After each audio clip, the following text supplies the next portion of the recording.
Olá, bom dia, boa tarde, boa noite. Na hora que você vai assistir esse vídeo aqui com gravação das resoluções, questões de química da UEMP, vestibular da UEMP 2023, realizado no último dia 15 de janeiro de 2023, né, que traz 6 questões de química, que aqui é a prova, a versão do inglês, então, as questões 49, 50, 51 e 52, são as questões que serão resolvidas aqui por mim na sequência com vocês. A primeira questão, ela trata aqui dos elementos químicos, né?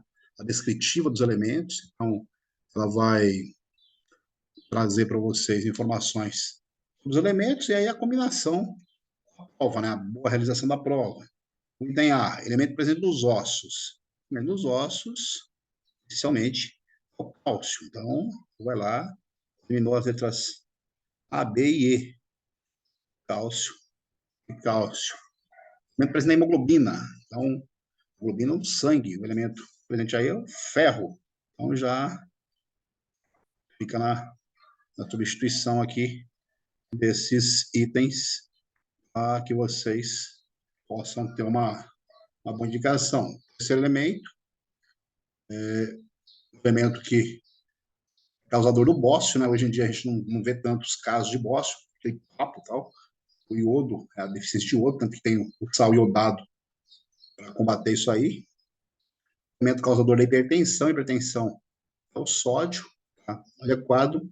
O elemento que tem em alguns medicamentos para depressão, então, aí ele por fazer uma estação que é o Nirvana, mas nessa linha que a gente vai buscar lá a letra C, que é adequada para essas situações aqui, aos elementos que fazem parte dessa questão 49, uma boa questão, a prova, de acordo com os parâmetros curriculares, a BNCC e tal, muito boa questão. Parabéns para a Branca pela questão. Já essa questão 50, ele vai mesclar alguns itens de isomeria e tal, e aqui ele quer saber uma questão errôneo nessa questão, e aqui eu quero destacar para vocês, como ele está aqui, que está errado, na nomenclatura e o PAC 246, Francis Trans, vou contar aqui 1, 2, 3, 4, 5, 6, 7 e 8. Entre o 2 e o 3, uma dupla em. Entre o 4 e o 5, uma outra dupla em. Entre o 6 e 7, outra dupla em. Então, 2, 4, 6 e eno. Transis trans, a colocação aqui, né, da situação de colocar aqui. Aqui eu tenho um H representado, aqui eu tenho outro H representado, então esses Hs, esses hidrogênios estão na posição trans, aqui eles estão na posição cis, correto? E aqui, novamente, na posição trans, clássica de resolução de nomenclatura. Ok, aqui está certo. Y e Z são moléculas com propriedades químicas e físicas idênticas. Então, Y e Z, elas não são a mesma molécula. Aqui, um arranjo trans, por conta dessa representação. Aqui tem Hs que estão negligenciados, né? Então, essa representação onde as cunhas cheias e cunhas tracejadas representam um ligante diante do plano e outro anterior ao plano. Então, isso aqui gera uma configuração trans, só para notar aqui. Aqui, uma configuração cis. Então, essas moléculas não necessariamente têm propriedades químicas, químicas e físicas idênticas. Químicas, elas até podem ter, mas não necessariamente têm propriedades físicas idênticas. Não há propriedade das substâncias isômeras, né? Vale lembrar, inclusive, que isômeros ópticos, propriedades físicas e químicas idênticas, têm propriedades fisiológicas distintas, né? Isso aqui é falso. A estrutura Y apresenta atividade óptica, pois estrutura apresenta atividade óptica. Y, os ciclos trans, eles têm atividade óptica, né? É um rodapé dos livros aí, mas isso aqui está certo. Aqui, uma falha, assim, de quem digitou, de quem não fez a revisão. Não existem esses símbolos D. Aqui tem um delta, né? Então, e aqui o HV, né? E aqui não HN. E ele representa, então o aluno pode ter se confundido aqui certamente. Por conta desse erro de digitação aqui, vai invalidar esse item, né? Ou assim, se a banca é o mínimo de coerência, ela vai considerar certamente a letra B e a letra D como incorretas, e aqui as estruturas Y e Z apresentam isomeria cis-trans. Isso é fato, então a minha indicação aqui, se a banca ouvir alguma coisa, né, é que ela adote como corretos os itens B e D por conta dessa luz que ela acabou mantendo nessa representação. Um equívoco aí da banca. Já essa outra questão, uma questão de reações orgânicas, uma reação aqui um cloreto de etil magnésio, um organometálico, meio ácido, tal. Essa lactona aqui, no fim das contas, também quer saber também o que é incorreto, é uma acetona, apesar de ser uma lactona, vamos considerar que ela é uma acetona, ok. O B é um álcool terciário, né? Então, esse carbono aqui está ligado a 3 outros carbonos na representação, isso qualifica como carbono terciário, aí um álcool terciário, um álcool ciclo terciário, correto. A estrutura B, carbono quiral, carbono quiral tem que ser 4 ligantes distintos, né? Então, uma qualidade, tem isomeria essa até de maneira desproporcional em 6 questões, 2 questões citando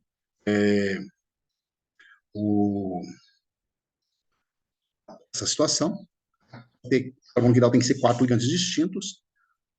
Aqui 2Hs, 2Hs, 2Hs, 2Hs, 2Hs, 2Hs, 3Hs. O único que teria chance seria esse carbono colocado aqui, mas o ciclo no sentido horário e no sentido anti-horário, eles colocam ligantes iguais, então não há carbono quiral. Isso é o falso dessa situação. Então, o aluno meio preparado, ele dá conta disso aí. Na seguinte, é um organomagnésio, sim, é um organometálico, né, cloreto de etil magnésio, isso é fato, e também é uma reação de redução, porque há uma diminuição do NOx desse carbono, essencialmente. Então, esse carbono tem um NOx mais 2, não, esse carbono aqui, ele passa a ter um NOx 0 por conta dessas ligações aqui. Então, é também uma reação de redução, mas o que é equívoco é a questão de presença de carbono quiral, letra C. A questão sem novidade.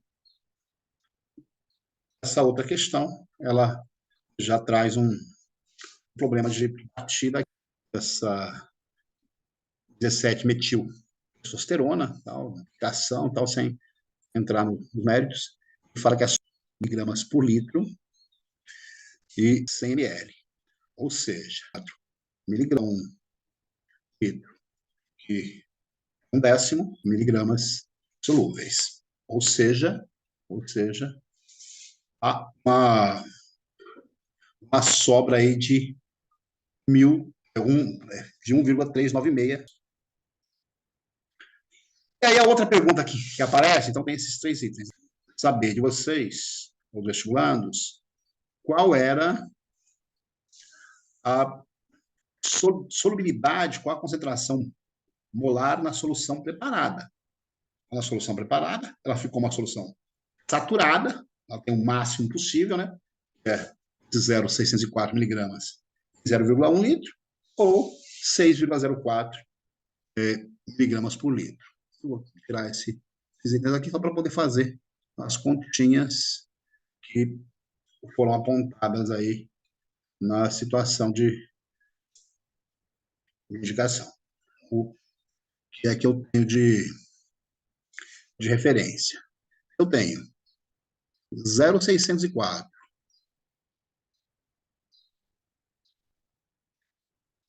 0,604 miligramas em 0,1 litro, ou em 100 ml, né? Se alguém quisesse cuidar de fazer as conversões aí e tal, tem aula com a gente aí nos cursinhos e tal, particular aqui no poliedro, aqui de Ourinhos, né? Eu tenho lá 0,604 miligramas por 100 ml, eu tenho 0,604 gramas em 100 litros na conversão mil, 10 a menos 3, 10 a menos 3. Como o camarada quer ficar isso aqui em gramas por litro, eu vou fazer uma operação matemática aqui, 604 vezes 10 menos 3 gramas por 10 a segunda litros. O que traz para mim aqui 604 vezes 10 menos 5 gramas por litro. Isso daqui valerá quantos mol por litro? Então, ele me coloca aqui 604 vezes 10 a menos 5, a x mol, sabendo que 302 gramas vale 1 mol, o que vai dar aqui um total de 2 vezes 10 a menos 5 mol por litro. Detalhe, o detalhe é que você não tem essa alternativa nas possibilidades apresentadas aqui pelos nossos autores. Eles não trazem esse valor numérico, para poder visualizar.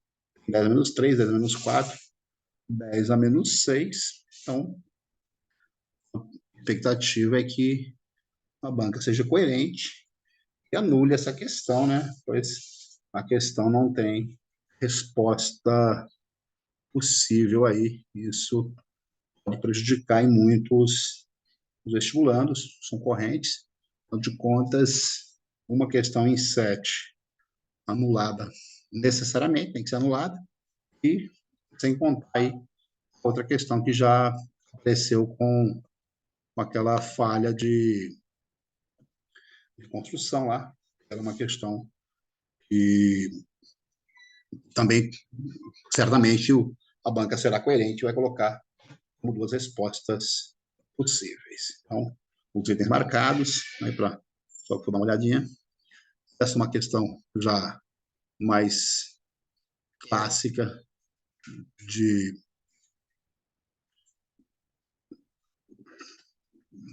ensino fundamental, né? Inadmissível. Então, não pode errar uma questão dessa, não tem admissível, essa, aquela que foi colocada para ninguém zerar, certamente. Qual das substâncias que não faz a lâmpada acender? Vou entrar no mérito, discutir os pormenores aqui, mas sal de cozinha faz, ácido clorídrico faz, nitrato de potássio faz, hidróxido de sódio faz. A única que não conduz acendimento, vamos deixar que ela esteja ligada a uma tomada, isso aqui, todo o rigor, é a letra A, o açúcar, e não interfere na capacidade condutora da água. Aqui uma outra questão já mais pesada, né? Uma questão que a banca faz dados aqui da termodinâmica, então ela apresenta alguns itens aqui, uma questão com energia livre de Gibbs, né? Verificar a espontaneidade do processo, vai dizer que a produção do produto A é menor, o valor ΔH negativo mais intenso do que a formação do produto B, então uma reação mais espontânea, e as questões aqui de formação dos produtos, as reações, se é mais alto, mais baixo, é um processo clássico, né? Quanto maior a temperatura, mais viável um processo, letra A, adequado, a energia de ativação da reação do B é menor do que do A, que é as barreiras clássicas de ativação. A energia, diferença de energia livre em uma x', na outra ali y', então a diferença x' menos y' é um fato.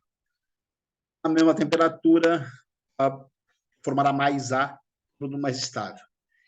O gráfico de termodinâmica que mostra a viabilidade dos processos. Os processos são espontâneos.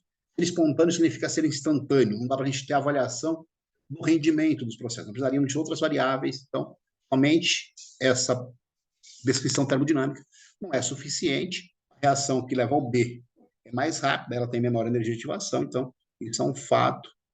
Isso é o que eu tinha aí para apresentar para vocês das provas da prova da UEMP 2015, né? Quem puder, quiser seguir, segue lá no Facebook, é minha página, professor Alex Campos. Você consegue interagir comigo a partir da página, também está lá no Instagram. Então, vale a oportunidade aí de nós dialogarmos sobre a química, em especial a química dos vestibulares aí que vão rolando. Até outra hora. Valeu, tudo de bom para vocês.